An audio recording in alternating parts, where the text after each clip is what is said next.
Europe 1 Soir. C'est l'heure du duel d'Europe 1 Soir, arbitré par Nicolas Poincaré, avec Renaud Dely du Nouvel Observateur et Alexis Brézé du Figaro Magazine. Oui, Catherine, pour commenter les grandes lignes du plan franco-allemand qui a été présenté tout à l'heure à Paris par Angela Merkel et par Nicolas Sarkozy, on peut peut-être le résumer en 3 points. Il va falloir passer par un nouveau traité. Il y aurait, si ce traité était accepté, des sanctions automatiques pour les États en cas de déficit. Et puis, il y aura un contrôle européen via la Cour de justice européenne des budgets nationaux. Alors, question que je vous pose, Alexis Brézé, est-ce que c'est une vraie réforme de l'Europe ? Est-ce que ça va suffire ? C'est deux questions différentes. Bon, d'abord, je crois qu'on peut dire que c'est un compromis qui va plutôt dans le bon sens. D'ailleurs, on voit les marchés, la bourse remonte, les taux d'intérêt sur la dette italienne ont plutôt tendance à baisser. Donc, les marchés se disent que ça va plutôt dans le bon sens. Cela dit, est-ce que ce sera suffisant pour éloigner la tempête qui est en train de s'accumuler du nuage autour de l'euro ? C'est pas certain. Moi, je vois deux motifs d'inquiétude. D'abord, il y a un motif de calendrier. Ce plan qui vient d'être annoncé, souhaité par la France et l'Allemagne, c'est un plan à moyen terme. C'est-à-dire qu'un nouveau traité en mars qui serait ratifié, si tout va bien, au printemps, par combien de pays ? 17, 27, il faudrait encore que les peuples disent qu'ils sont d'accord. Tout ça, c'est long. Le problème de financement de la zone euro, de l'Italie, de l'Espagne, de la Grèce et de la France, c'est en janvier. C'est en janvier qu'on va avoir besoin de milliards et de milliards pour nos dettes. La question est-ce qu'il y a des gens qui vont nous apporter ces milliards et à quel prix ? Ça, c'est le premier motif d'inquiétude. Et le deuxième, c'est le fait que cet accord où ce projet d'accord fasse l'impasse sur la question de la monétisation des dettes. Alors après, on peut appeler ça eurobond, on peut appeler ça rôle de la BCE renouvelé comme garant en dernier ressort. Enfin, la question de la BCE, la question de savoir si la BCE, comme la Fed aux États-Unis, comme la Banque de Grande-Bretagne en Angleterre, doit jouer un rôle dans l'économie, doit apporter des liquidités, cette question-là, parce qu'elle fâche entre la France et l'Allemagne, n'est pas abordée. Ils ont plutôt répondu non.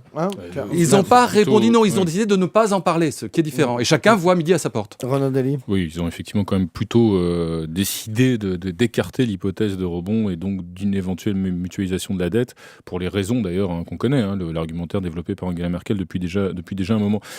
Globalement, je pense que cet accord, il y a quand même un sentiment à la fois de certaine confusion, parce qu'effectivement, sur plusieurs points, il peut être lu de diverses façons. Et puis, il y a quand même une grande crainte, c'est-à-dire que certes, les marchés réagissent de façon à peu près sereine ce soir, mais d'abord, on voit la volatilité des réactions quand même globalement des marchés depuis des mois et des mois. Et puis, derrière, il y a quand même plus important, peut-être encore que les marchés, il y a les peuples et il y a la situation de la crise en Europe.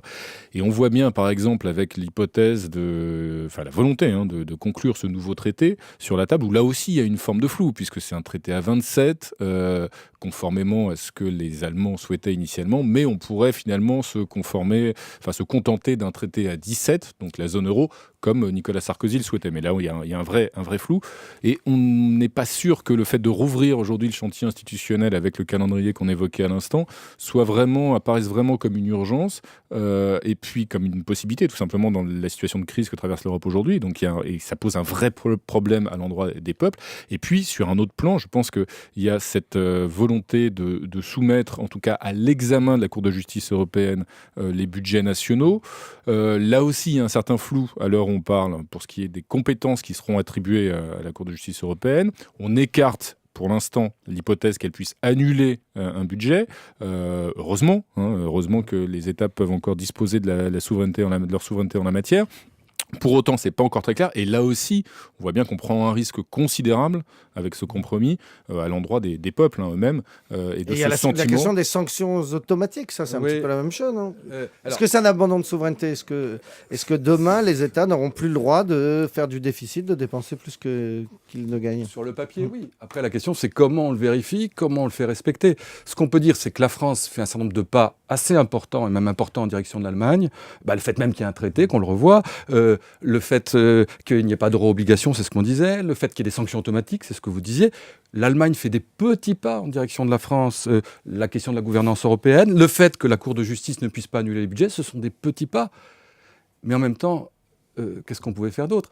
Nous, en France, on adore se dire nous sommes des partenaires à égalité. Et la France, l'Allemagne, la France. Le problème dans ce dialogue, c'est que d'un côté, il y en a un qui a de l'argent, et de l'autre côté, il y en a un qui a des dettes. C'est un peu comme l'histoire du ménage qui va chez son banquier, et ménage surendetté, et qui lui dit maintenant nous allons engager une discussion d'égal à égal. Et le banquier lui dit ouais, on est d'égaux égaux, mais enfin l'argent c'est moi qui l'ai, et les dettes c'est vous. Donc je suis prêt à faire quelques petites choses, mais vous allez en faire davantage. Malheureusement, c'est ce qui se passe, et très franchement, quand François Hollande dit ça, Nicolas Sarkozy n'arrive pas à faire plier Angela Merkel, c'est un peu de la rigolade, parce que comment il ferait, lui? Oui, mais enfin, il faut être tout à fait honnête quand même en la matière, Alexis. Celui qui a plutôt tendance parfois à prendre des postures martiales pour expliquer qu'il impose ses vues aux uns et aux autres, qu'il va sauver la zone euro en moins de 24 heures, que Angela Merkel l'a compris, que c'est lui qui a sauvé la Grèce, que c'est lui qui a convoqué le monde entier à Cannes au G20 il n'y a pas longtemps, que Barack Obama écoute et suit le moindre de ses désirs. C'est plutôt jusqu'à présent Nicolas Sarkozy que François Hollande. Alors, je note avec vous qu'effectivement, ce soir, à l'heure où on parle, sur le compromis dont on vient de parler, Nicolas Sarkozy est plutôt lucide et modeste, et je l'encourage alors qu'à à l'inverse, persister François Hollande, dans cette remarquable interview au JDD d'hier, nous explique que lui, il va faire changer Angela Merkel. Et alors donc, on lit l'interview, on se demande comment il va faire, et il dit, je vais lui dire qu'il faut être respectueux. Je vais rappeler aux Allemands De Gaulle et Adenauer, Giscard et Schmitt, Mitterrand et Kohl. Je vais leur proposer un pacte de... C'est exactement, le discours qu'a tenu tout à l'heure dans la conférence de presse Nicolas Sarkozy. Et vous croyez franchement que les Allemands vont trembler en disant mon Dieu, François Hollande arrive?